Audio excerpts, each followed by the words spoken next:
അപ്പോൾ ഹെൽമെറ്റ് ഇടണം എന്നുള്ള ബോധം കുട്ടിയിൽ ഉണ്ടാവണമെങ്കിൽ 3 വയസ്സ് മുതൽ അതിന് കുട്ടിക്ക് എന്താ ഹെൽമെറ്റ് പോട്ടെ, നിങ്ങൾക്കെല്ലാം എന്താ ഹെൽമെറ്റ് ഇടാൻ ഇത്ര മടി? എന്തുകൊണ്ടാണെന്നറിയോ? നിങ്ങൾക്ക് ഇതുവരെ ലോകം തിരിഞ്ഞിക്കില്ല. നിങ്ങൾക്ക് പോലീസിനെയാണ് പേടി. നിങ്ങളെ തലേനല്ല പേടി. നിങ്ങൾക്ക് ഹെൽമെറ്റ് വെക്കേണ്ടത് എന്തിനാ നിങ്ങൾക്ക് ഇതുവരെ തിരിഞ്ഞിക്കില്ല. ഹെൽമെറ്റ് ഇവിടെ എന്തിനാ വെക്കുന്നത്? നിങ്ങൾ മക്കളെയും ഭാര്യയെല്ലാം കൂട്ടി ബൈക്കുമ്പോൾ പോക്കില്ലേ? പോക്കണ്ട. പോകുമ്പോൾ എപ്പോഴാണ് നിങ്ങൾ ബൈക്ക് ചവിട്ടി നിർത്തുക? പറഞ്ഞോളൂ. ഞാൻ വളവെന്ന് SI സാറെ കാണുമ്പോൾ നിങ്ങൾ ചവിട്ടിയടെ നിർത്തും. എന്നിട്ട് SIനെ കുറിച്ച് പറഞ്ഞാൽ എന്താ? നിങ്ങൾ വളവിൽ കുട്ടീൻ്റെ മുമ്പിന്ന് SIനെ ചീത്ത അറിയാ. ഇത് ചൊട്ടയിലെ ശീലം. കുട്ടി വിചാരിക്കുന്ന ഹെൽമെറ്റ് ഇടേണ്ടതല്ല, കാരണം പോലീസാണ് കള്ളൻ. ഓൻ കാരണമാണ് എൻ്റെ ബാപ്പക്ക് ഹെൽമെറ്റ് വെക്കാൻ പറ്റാത്തതെന്നുള്ള ചിന്ത കുട്ടിയുടെ മനസ്സിലുണ്ടാവും. പിന്നെ എങ്ങനെയാണ് ഞങ്ങളെ മക്കൾ നന്നാവുക? നിങ്ങളെങ്ങനെ ഹെൽമെറ്റ് ഇടുക? അതുകൊണ്ട് സൂക്ഷിക്കണം.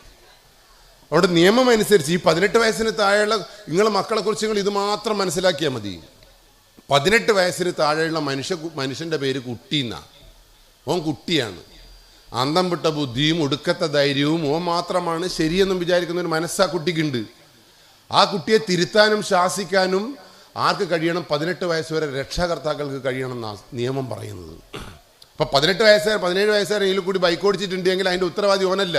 ഓൻ ഓടിക്കുമെന്ന് തോന്നും. ഓന് തോന്നണ്ടൊന്നും തോന്നൂല. തോന്നണ്ടാത്തതാണ് തോന്നുക.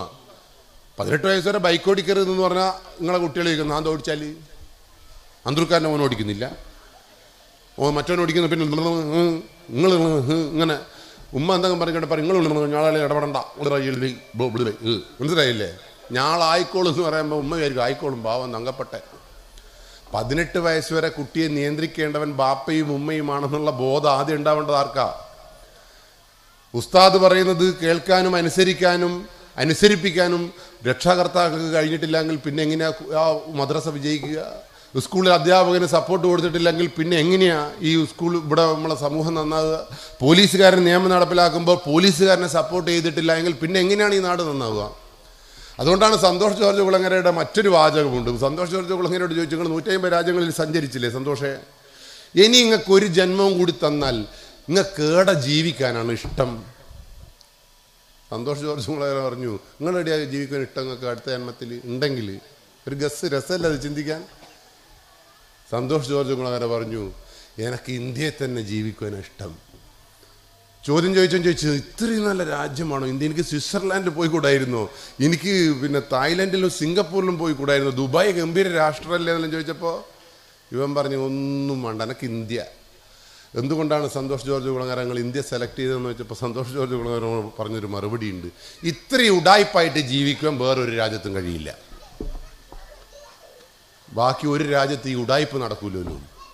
ആരെ വേണമെങ്കിലും ചീത്ത വിളിക്കാം, പോലീസ് എന്തെന്ന്, രാജ്യം എന്തെന്ന്, ഇങ്ങനെ ആരത്തൊരു ഇനി വീട്ടിൽ തന്നെ എന്ത് പ്രശ്നം ഉണ്ടെങ്കിലും നിങ്ങൾക്ക് ഉണ്ടാക്കും. ശരിയല്ലേ?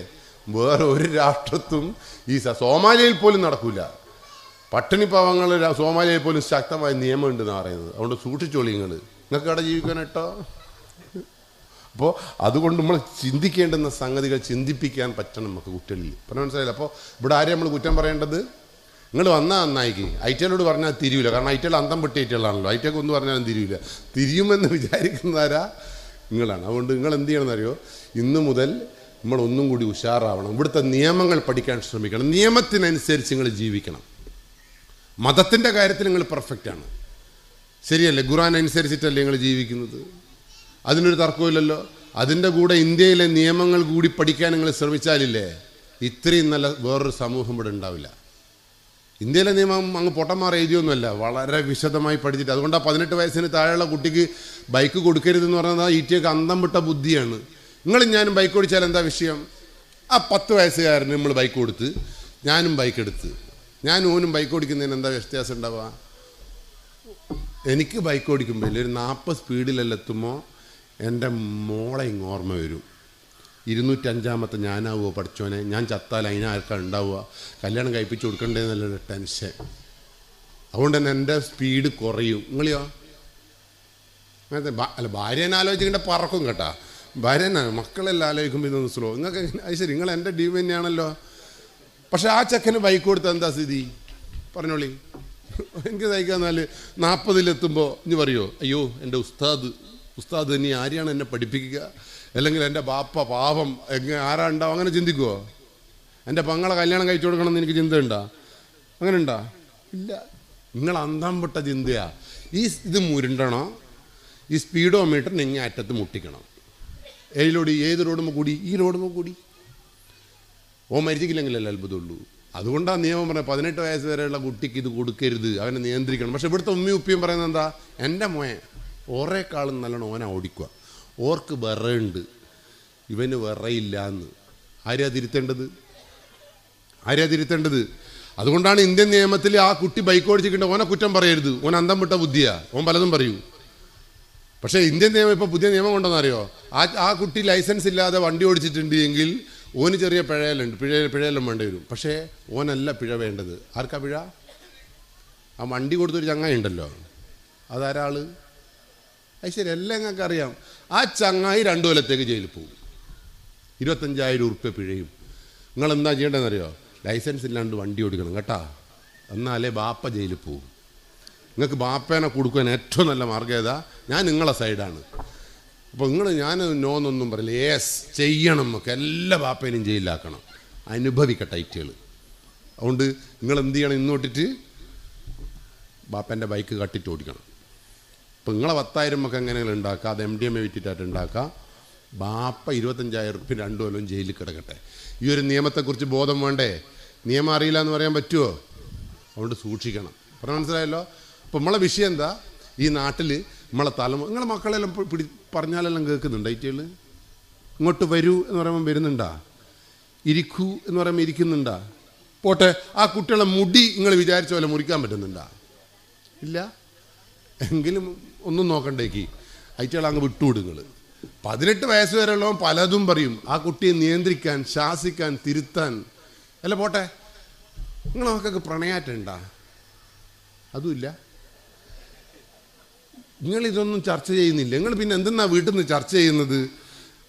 നമ്മൾ ഓസോൺ പാളിയിൽ സുഷിരം വരുന്നതാണോ നിങ്ങളെ വീട്ടിൽ നിന്ന് ചർച്ച? നിങ്ങൾ വർത്താനൊന്നും പറയില്ല, വീട്ടിൽ നിന്ന് ഇങ്ങനെ തന്നെയാ.